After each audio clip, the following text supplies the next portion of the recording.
Estimado amigo telespectador do nosso programa Toque de Fé, saudações, bênçãos no Senhor para você nesta sexta-feira, dia 3 de março.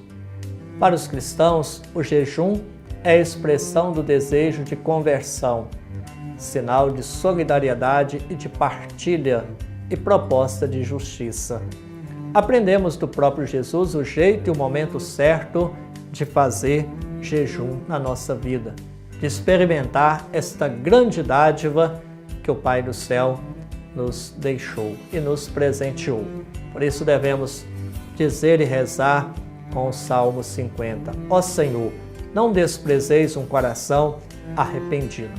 Santo Evangelho de São Mateus, capítulo 9, versículo 14 ao 15. No texto de hoje, os discípulos de João Batista se aproximam de Jesus e o perguntam por que nos dias do cumprimento do ritual do jejum judaico os seus discípulos não o faziam.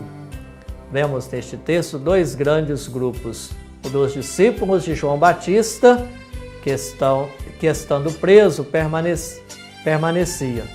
permanece firme nos seus propósitos e cumpre escrupulosamente os seus rituais.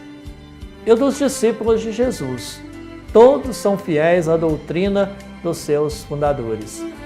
Só que, pelo que parece, neles ainda não se tinha operado a mudança, o abandono, o corte radical com a legislação farisaica, enquanto que Jesus vinha se empenhando em libertar os seus próprios discípulos destas observâncias e de todo o jugo da lei antiga.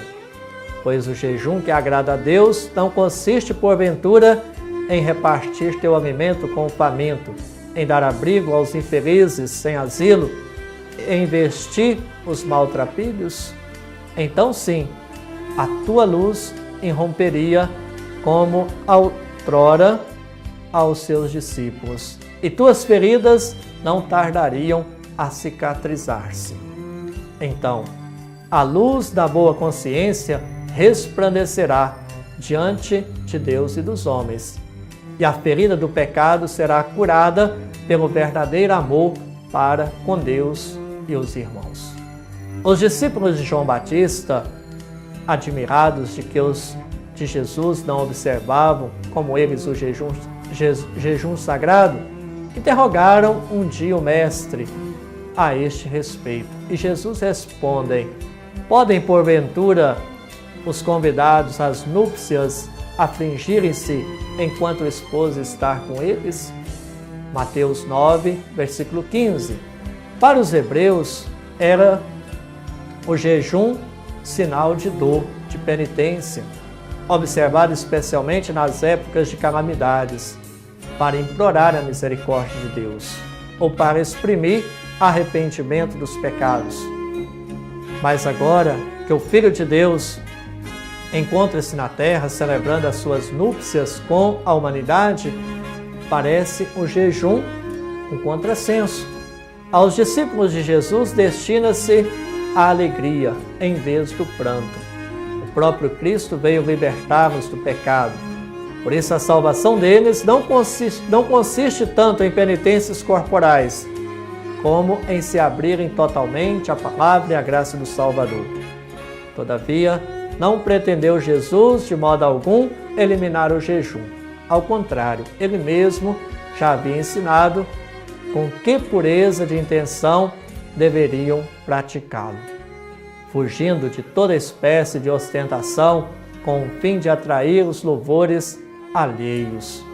Quando jejuares, perfuma a tua cabeça e lava o teu rosto.